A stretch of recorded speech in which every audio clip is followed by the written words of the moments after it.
Dr. Dominguez, and welcome back to my YouTube channel. If you're clicking for the very first time today, this is my 28-part masterclass series where I'll be performing and teaching every etude from Victor Polatschek's Advanced Studies for the Clarinet as an online resource for advanced high schoolers, college-level students, and anyone else that needs reference outside their individual practice. In the Advanced Studies, Victor Polatschek wrote these based on orchestral excerpts, larger works, the musical stylings of many different composers. On the whole, I love these etudes. They're super enjoyable to play. They provide a fantastic opportunity to explore a wide range of genres while addressing all aspects of clarinet technique. Now, for the purpose of these videos, I'll be providing some performance tips on how you can interpret this music on your own. I hope that you enjoy these videos, and please be sure to click the subscribe button if you'd like to stay updated with all other upcoming content on my channel down the road. With all that being said, let the performance begin.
Masterclass for Victor Polatschek's Advanced Studies for the Clarinet. Today we'll be covering Etude number 12 after the String Quartet in D minor by Smetana.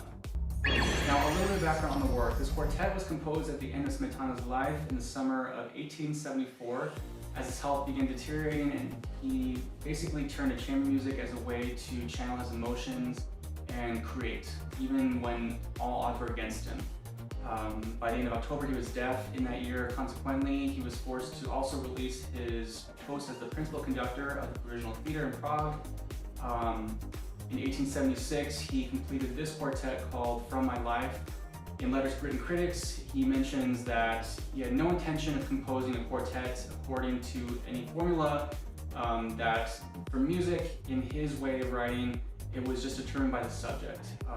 Consequently, this quartet created its own form. He wanted to paint a picture using the tones and the course of his life. As a result, this deliberate use of programmatic writing was a natural and instinctive choice for Smetana, and even though it was relatively rare in chamber music at the time, it still really became a success. Now, getting into the music, this etude is scored in C major 2/4 time with a tempo suggestion of allegro moderato. Now, based on this indication, it probably suggests a tempo of around 100 to 110. In terms of the writing of this etude, the material that Polatschek used was composed in the style of the first movement of the quartet, where perfect fourth intervals are used as a melodic motive in the violins.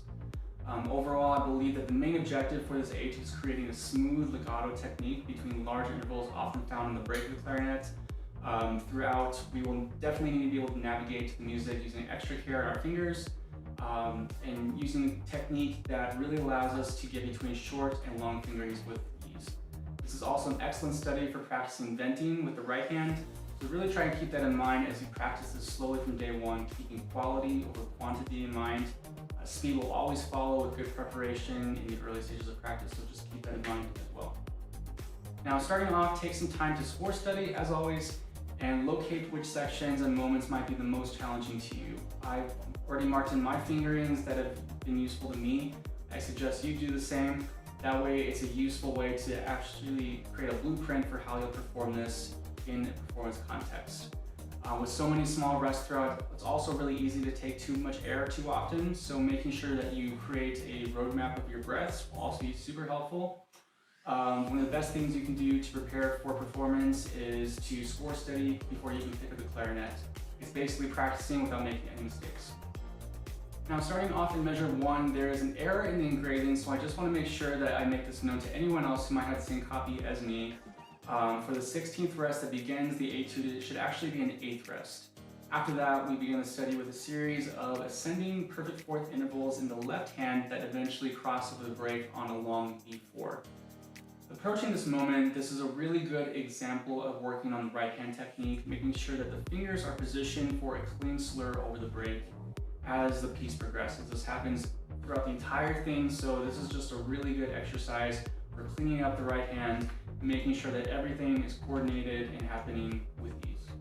Now, when practicing this, position yourself in front of a mirror, as always, if you have one. If not, try and get one. This is just a really good tool to have for watching your embouchure, hand position, posture, everything under the sun. Make sure that the right hand and the left hand are staying close to the keys, making sure that there's no extraneous movement.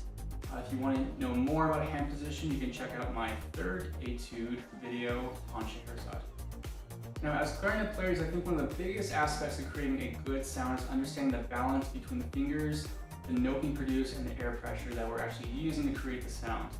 Unlike the piano, wind instruments have varying degrees of resistance depending on which note you're playing. So to create a consistent sound, we need to be able to understand our instrument's tendencies and constantly adjust to the specific note that we're playing to equalize the sound. For example, in measures 15 through 16, we have short notes that fall in the throat tone register linked to longer notes that are above the break. 2 notes that are in the clarinet register back to notes that fall in the middle of the staff. Now, even though all of these notes fall in different registers of the clarinet, I believe the goal of this etude is to, again, really feel like no matter what, every single note is as consistent, as even, and as beautiful as possible as the one that came before it. This is a tall order to ask, but as clarinetists, we have to make it work. We have to know our tendencies, know our instrument's tendencies, and then work around all those aspects to create the best possible sound. So in order to create consistency, I think you will need to anticipate the changes in register and create more pressure in the air to balance out the sound depending on what note you're playing. Without doing this, the line will sound uneven, and the notes that are more resistant to the clarinet will tend to be less responsive, and the notes that are less resistant will come out more easily. As a clarinet player, it's definitely our responsibility to understand our instrument, its tendencies, and the ways in which we have to finesse the sound in order to create a beautiful line, as I just said. So because this is a study in intervallic relationships, really take your time to figure out how to make your clarinet sound the best possible way it can. You may have really good voicing, but maybe it's just a matter of cleaning up the fingers. Maybe your fingers are great, but you need to work on the voicing. I think the two really need to go hand in hand in order to work really well. So this is a perfect study for really cleaning that up and addressing all the little cracks in the playing and the technique that need to be filled in. So moving on to page 2, the writing becomes a bit more dense with a sequence of modulations that venture through dense key centers. There's a lot of motion in the left hand, so just as before, it'll be really important to make sure that our fingers are staying close to the key work, as so much of this writing requires the use of the left hand alone, paired with long notes with a break. Really focus on your third exercises. I know we're working on fourths, but those thirds can really help strengthen this etude as well.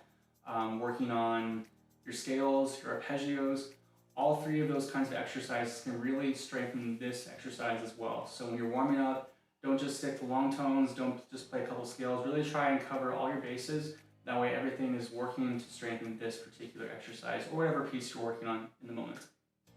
So moving farther ahead, 19 measures before the end, we have a descending sequence that ends the page with broken D7 arpeggios. At this point, we have reached the DC al fine, an indication that basically means to return to the beginning of the work and then continue till you reach the final bar line or the double bar line marked with the word fine, meaning end. Now return to the beginning of the etude, play until the 7th system that closes the work, and I would maybe add a small rallentando just for variety. It's really repetitive, so if you want to add just a little bit of pullback, I think that's just a nice touch. Now in general, because there are no marked dynamics, this is a good opportunity to also get creative and implement your own original interpretation if you want to. You can try playing this all at piano, you can try playing it all at forte, that's also equally good just for control. But you know, if you want to, you can make some photocopies of your music and then try different interpretations. As I said in my previous video, you can also use highlighters to color code your dynamics if that's easier for you. Since this writing is really dense on the page and it can be kind of overwhelming, it might help to maybe use some color-coded dynamics to really make those pop, and you can really understand how to make those changes in the moment. And with that, we've reached the end of etude number 12 in Victor Polatschek's Advanced Studies for the Clarinet. Having reached the end of this masterclass, I hope you've gained a little bit of knowledge that prepares you for a fantastic performance down the road. In case you have any additional questions on this etude, as always, please feel free to comment below or send me an email. In the meantime, thank you so much for watching today, and I'll see you next time for Etude 13. Happy practicing, stay safe, and see you again soon.